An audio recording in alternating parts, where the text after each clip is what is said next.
Aaron Swartz's level of intelligence is rare for any nation in any age. The internet wonderkind founded the internet subscription standard RSS at the tender age of 14, co-founded Reddit.com, and helped to defeat multiple bills that many believe would have greatly cramped and constricted internet usage. Swartz once said his social awareness developed through questioning the U.S. education system. I started reading books about the history of education and how this educational system was developed, and alternatives to it in ways that people could actually learn things as opposed to just regurgitating facts their teachers told them.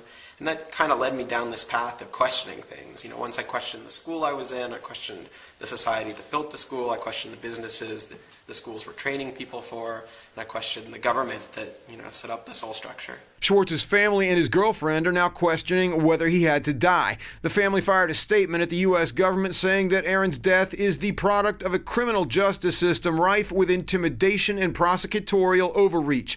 The government had hit Swartz with wire and computer fraud charges after Swartz allegedly downloaded more than 4 million files from JSTOR, an online academic information archive, all of which were in the public domain. JSTOR settled its issues with Swartz, but the government refused to, pursuing what the family called harsh charges, threatening decades in prison over a crime with no victims. The family also slammed the Massachusetts Institute of Technology, where the download occurred, for going along and not standing up for its own principles. Now, the family could not be reached for comment, but they acknowledge that Schwartz's death was a suicide. Others apparently aren't so sure, with some saying that Swartz was a target the same way that Julian Assange of WikiLeaks is.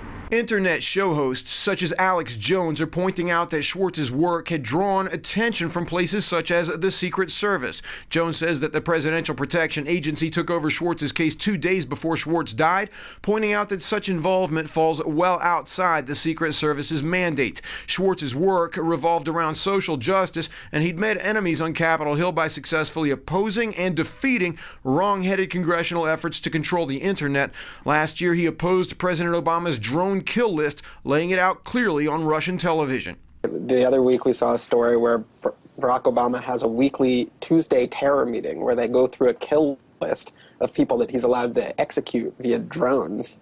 Even American citizens that he's murdered. And, if this had happened under George W. Bush, people would be out in the streets screaming. But by making sure it happens under a Democratic president, it's normalized. The people on the left who would normally criticize it stay quiet because they don't want to let Mitt Romney win. And so, that's the reason Dick Cheney and other Bush administration officials have been so supportive of Obama's actions in the war on terror. It's because this is the way you normalize those sorts of things. The U.S. government dropped the fraud charges against Swartz after his death was announced. MIT has announced that it will do an internal investigation as to why the school and the government continued with its prosecution and whether the measures taken by both were warranted.